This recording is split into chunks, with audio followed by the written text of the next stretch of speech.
Le cap est donné. Dans une nuit d'encre, ce fileyeur quitte le port.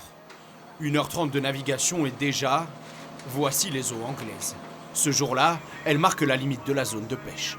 On a interdiction de rentrer dans les 12 000 anglais, entre les 6 et les 12 000. Pour l'instant, c'est interdit de faire notre boulot dedans. Donc moi, heureusement, j'ai mes casiers, ils sont juste à la frontière. Du coup, je peux aller les relever, mais pas faire trop le large avec. Pourtant, le Brexit s'est soldé par un accord. Mais en pratique, ces marins ne peuvent pas encore accéder au-delà de la frontière anglaise. En cause, une licence pour chaque bateau, qui devrait prochainement être délivrée par les autorités britanniques. Ce jour-là, rien n'a encore été signé pour ces pêcheurs.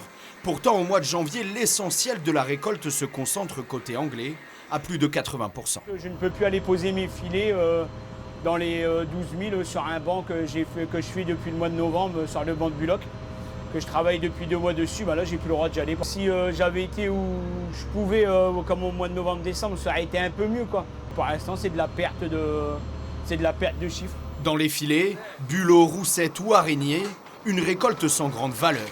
À cette saison, le trésor, c'est la sole, difficile à trouver tant les eaux sont saturées de bateaux. Et un Belge, 2 Belges, un 3e Belge à 2007, un 4e Belge, il y a 4000, tu vois. Et ces 4 Belges-là, si les 6-12 000 Anglais étaient ouverts, on ne les verrait pas dans notre zone, quoi. Et on est complet de bateaux. Les fonds, ils peuvent plus se reposer.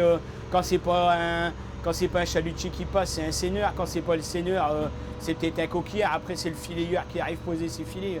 Il y a toujours constamment quelque chose pour attraper le poisson. Le jour se lève au large. Déjà plus de 7 heures de travail continu pour ces marins. Une lutte constante contre la mer agitée et le froid. Avec le Brexit, tous ont pensé perdre leur emploi. Aujourd'hui, ils se disent soulagés, mais restent méfiants quant à l'avenir de la filière. Ça va très mal. Il y a moins en moins de poissons chaque année. Comme tout le monde, on a tous des factures à payer, des familles à nourrir, on n'a pas le choix. On a toujours un espoir. Vers la suite, on a toujours fait que ça. Plus de 10 heures de navigation sans jamais dépasser la frontière anglaise, interdite. Pourtant, de retour vers le port, un Zodiac des affaires maritimes accoste le bateau. Contrôle de la provenance du poisson et de sa quantité. Preuve qu'en mer, on ne badine pas avec les directives européennes.